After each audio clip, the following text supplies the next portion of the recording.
नमस्कार. आज आपण बनवणार आहोत लोखंडी तव्यामध्ये बनवलेली घरगुती पारंपरिक खमंग घेवड्याच्या शेंगाची भाजी. आणि लोखंडी भांड्यामध्ये स्वयंपाक बनवल्यामुळे अन्नामध्ये थोड्या तर प्रमाणात लोह मिसळू शकतं, त्यामुळे ते आपल्या शरीरासाठी पण खूप चांगलं असतं. तर सर्वात अगोदर आपण मंद आचेवरती शेंगदाणे भाजून घेऊयात, त्यामुळे त्याचा कच्चेपणा पण निघून जातो आणि भाजीला छान चव येते.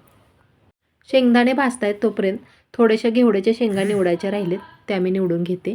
निवडताना दोन्ही बाजूच्या शिरा काढून घ्यायच्या आणि मधून मग त्याचे 2 असे तुकडे करून घ्यायचे.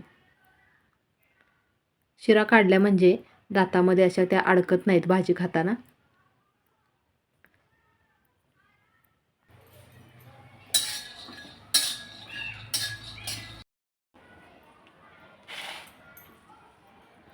आता या शेंगा 2-3 वेळा चांगल्या स्वच्छ धुवून घेते. शेंगदाणे भाजून घेतले, गॅस बंद केलेला आहे आणि थोड्या वेळासाठी हे तव्यामध्ये असंच ठेवणार आहे, म्हणजे शेंगदाण्याला चांगला कडकपणा येतो. आणि इकडे तोपर्यंत शेंगा धुवून मी चाळणीमध्ये ठेवल्या होत्या, तर त्यातलं पाणीसुद्धा पूर्ण असं निथळूनच घ्यायचं आहे.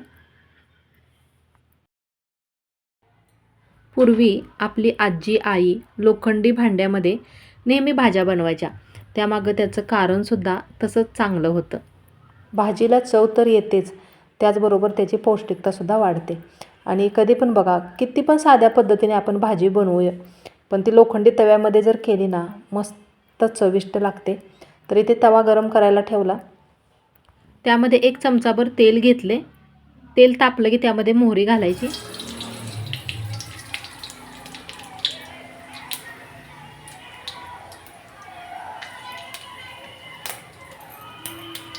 मोहरी चांगली तडतडली की जिरे घालायचे.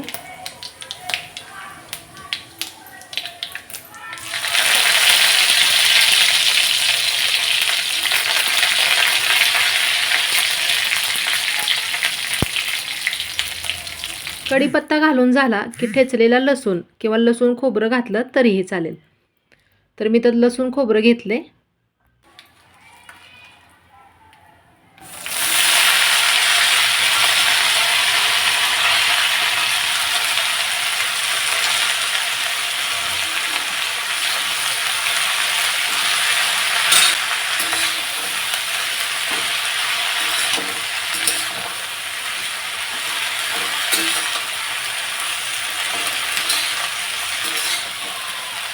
घेवड्याच्या शेंगांना फायबर, जीवनसत्वे आणि खनिजांनी समृद्ध असतात.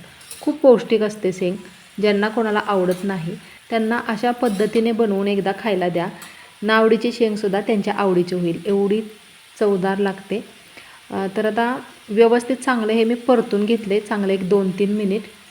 पाणी घालायची गडबड करायची नाही आणि परतून घेतल्यानंतर चवीनुसार मीठ घालायचे सगळ्यात अगोदर.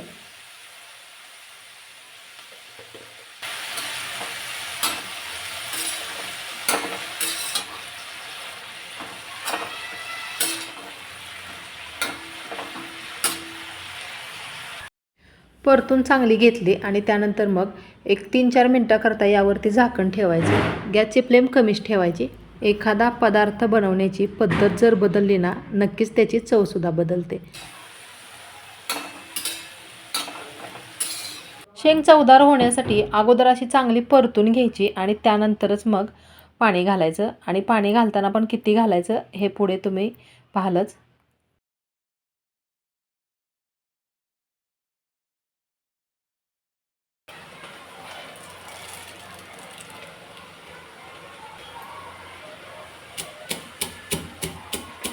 शेंगदाणे कुटताना जरासे जाडसरच कुटून घ्यायचेत, असे एकदम बारीक कूट नाही बनवायचं.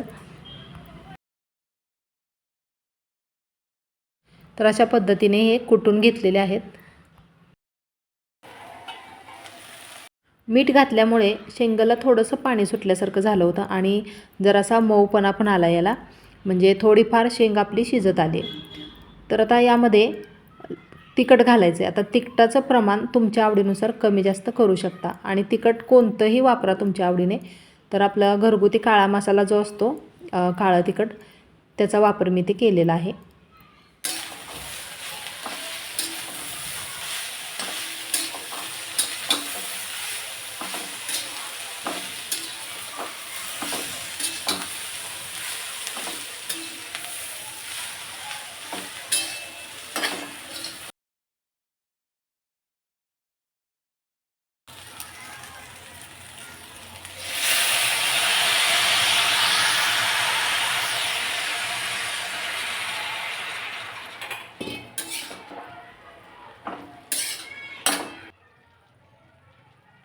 जास्ती पाण्याचा वापर न करता अगदी थोडासा पाण्याचा शिडकावा द्यायचा आहे साईडने आणि वरून झाकण ठेवायचं आहे.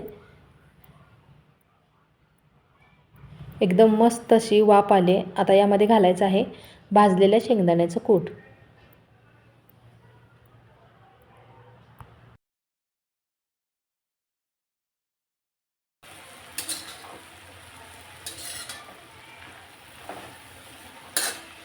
मैत्रिणींनो, तुम्ही घेवड्याची शेंग कशा पद्धतीने बनवता किंवा तुमच्या घरामध्ये स्वयंपाक बनवताना लोखंडी कढई किंवा तव्याचा वापर करतात का, हे मला कमेंटद्वारे नक्की कळवा.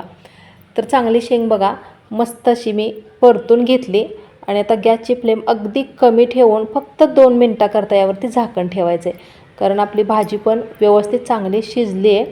पण आता यामध्ये शेंगदाण्याचं कूट घातलेलं असल्यामुळे थोडासा एखादा मिनिटभर असंच ठेवायचं आहे मंद आचेवरती.